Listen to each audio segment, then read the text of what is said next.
भी राजनीतिक दल और नेता हैं, अगर उनको लगता है सही में उनके पास प्रमाण है या उनके पास साक्ष्य इस बात का है कि ईवीएम में हेराफेरी हो रही है, तो उन्हें उस बात का सिर्फ प्रेस वार्ता में विरोध नहीं करना चाहिए। उन्हें ये कहना चाहिए, सारे राजनीतिक दल जो विपक्ष में हैं, अगर वो घोषणा कर दें कि भाई जब तक ईवीएम नहीं हटेगा तब तक हम लोग चुनाव नहीं लड़ेंगे, तब तो उसको सीरियसली कोई लेगा, कल ईवीएम हट जाएगा।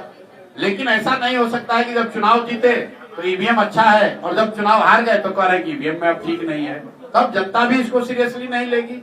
जहां तक मेरा अपना व्यक्तिगत मत है, मैं ऐसा नहीं मानता हूं कि ईवीएम को बड़े पैमाने पर हैक किया जा सकता है, ऐसा मैं नहीं मानता हूं।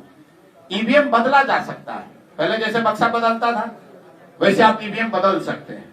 वोटर लिस्ट में हेराफेरी हो रही है, वो सही बात है, हेराफेरी हो रही है।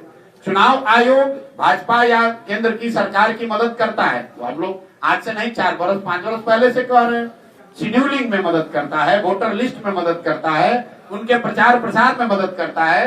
एक शब्द आप बोल दीजिएगा, आप पर आचार संहिता लागू हो जाएगा, मोदी जी अमित शाह कुछ भी बोलकर चले जाए, उन पर कोई कार्रवाई नहीं होगी। तो मदद करने के लिए और कई तरीके हैं। ईवीएम हैक होना मुझे नहीं लगता है कि पूरे देश में ये संभव है। 10 लाख बूथ है और हर बूथ पर कम से कम 5 से 7 लोग हैं, उसमें पक्ष विपक्ष हर तरह के लोग हैं। ईवीएम अगर हैक होगा तो कहीं ना कहीं बात बाहर आ जाएगी।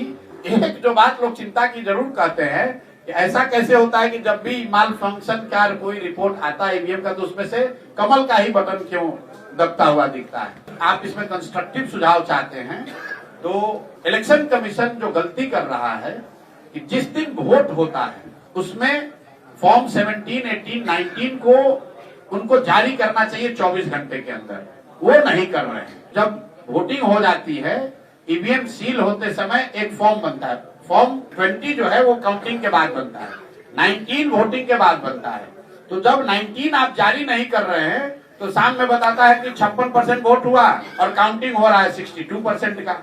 वो विषय है कि अगर फॉर्म 19 आप जारी कर देंगे, बता देंगे कि भाई वोट पोल कितना हुआ, काउंटिंग उतनी ही होनी चाहिए। नियम ये है, कानून में लिखा ये है कि फॉर्म 19 पहले से जो पोलिंग एजेंट है उसको मिलता है ईवीएम खुलने से पहले, और ईवीएम में उतना ही वोट काउंट होना चाहिए जितना फॉर्म 19 में लिखा है। लेकिन पिछले कई वर्षों से इलेक्शन कमीशन फॉर्म 19 को अपलोड ही नहीं कर रहा है, वो चिंता का विषय है।